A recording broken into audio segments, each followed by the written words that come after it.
If you are sick of me talking about Bayer, I've got bad news for you. I'm just getting warmed up. So I'm going to be very quick. I don't want this midnight snack to be too serious, but it's going to be a little serious.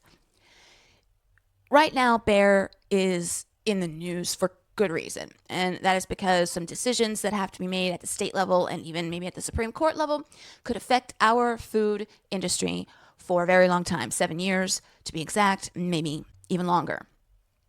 And the most dire situation here is that Bayer is sneaking in these laws, these bills inside of states' farm bills. They're shopping it around very sneakily, right? Trying to get states to pass this bill that's hidden in a bigger bill that basically gives them immunity from any lawsuits concerning glyphosate and non-Hodgkin's lymphoma or glyphosate and any chronic illness. Now, where you stand on that is completely, obviously, up to you, because we all know that the science that's been released is murky, to say the least. There are some studies that absolutely say there's a direct link between glyphosate and non-Hodgkin's, and others that say no, there's not. So wherever you stand on that is 100% your prerogative, but know this. Bayer has paid out $11 billion in judgment settlements from juries that have awarded the plaintiffs settlement money for their findings that indeed Bayer knew that glyphosate was linked to non-Hodgkin's disease and buried it. Them's the facts. I'll put the links in the description for you. So, again, if you're still like, Kelly, I can't get behind it. I haven't seen the science yet that convinces me, blah, blah, blah, blah, blah, blah, blah. Fine, whatever. Maybe you can get behind the fact that Bayer has a real shitty rap sheet. And we're not talking decades long. We're talking centuries long. If you don't believe me, and this is really interesting. Whenever I talk about this one subject, which actually I'm going to defer to another YouTuber, I get the looks like, oh, please. What are you, conspiracy theorist? Okay, yeah, right, sure, whatever. And I feel kind of stupid because I'm like, no, it's true. It's absolutely true. This horrible thing that Bayer did is true. But I digress. If you don't believe me, maybe you'll believe Jake Tran. And if you don't know who Jake Tran is, you've been living under a rock. But very famous YouTuber, really great narrator and animation. He talks about corporate greed, war, crimes against humanity, things of that nature. And wouldn't you know it, Jake, my man, 3 days ago, he released a very, very stinging expose on the history of Bayer. Let's take a look, shall we? You stumbled across something amazing, a chemical compound called acetylsalicylic acid. Try saying that 5 times fast. Better known by its brand name, aspirin. And as it turns out, aspirin is an incredibly useful, sometimes life-saving drug. You've hit the jackpot. You should have been just another dye company that bit the dust once dyes became dirt cheap and available to everyone. But instead, you created one of the most useful in-demand drugs in the world, and there was no looking back now.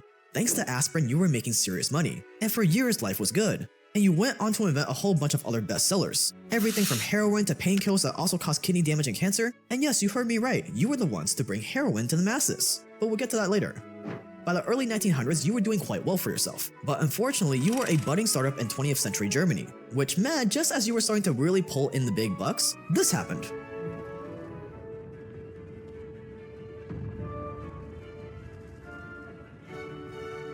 Ah yes, nothing makes a small business shrivel and die faster than, I don't know, a world war. But you weren't just any small business. You were the guys behind heroin and cancer-causing painkillers, for crying out loud. War was just another swing in the market that you could take full advantage of. And so you did. You threw caution and morality to the wind, and you made it your goal to make as much money as possible no matter the cost. Translation? You teamed up with the Nazis and did some of the most horrifying stuff we've ever covered on this channel. This first taste of pure evil, the kind of evil that makes you $1 billion company in just a few short years, what can I say, it was as addictive as the heroin you were selling. By the time World War I ended, you weren't just another small chemical company. You were a pharmaceutical giant with a reputation for making anything for the right price, and I really do mean anything. So when Hitler started making waves around the 1930s, when he was looking for some powerful chemicals to do the dirty work for him, well, who better to step up to the plate than little old you? Within the span of a few decades, you went from an innocent little dye manufacturer to one of the most powerful chemical companies in the world with a specialty in enabling ethnic cleansing. But nothing lasts forever, not even the billions you made powering Hitler's bloodthirsty rampage across Europe.